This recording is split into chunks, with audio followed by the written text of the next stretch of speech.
the first venture into the community with a hospital.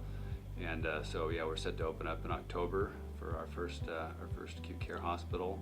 We'll have about 87 beds, inpatient beds, full ICU, critical care folks, good teams there that we're hiring now, and then of course surgery and inpatient care as well.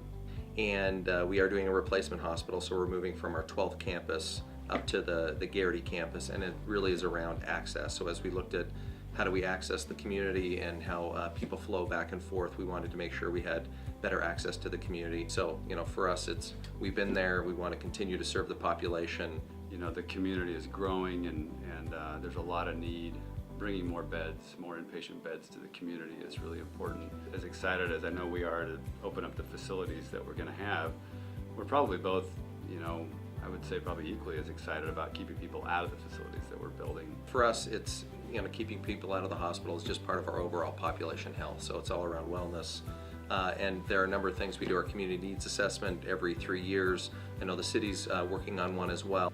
Childhood obesity we're the highest in all the counties, Canyon County. If you look at our diabetes rate for childhood diabetes, we're also the highest in all the counties. So St. Luke's has invested in the walking programs. We've invested in actually the programmatic piece, so we've invested dollars with the Nampa School District, but both ways that both systems have worked to try to get at the same problem.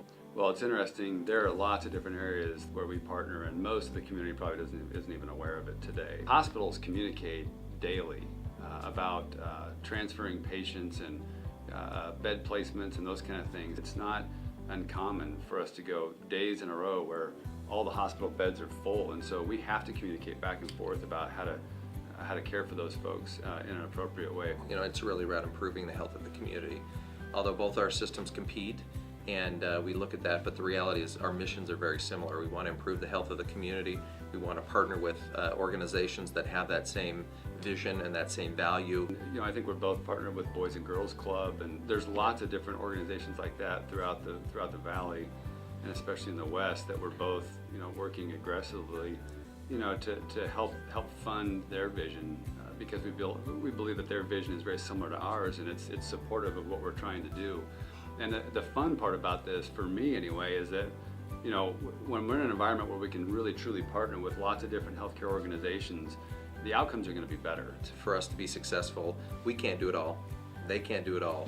The city can't do it all. It needs to, how do you come together, bring the different stakeholders that really can make a difference? And I think that's the biggest thing, is if we're working together, that's the only chance we have to be successful.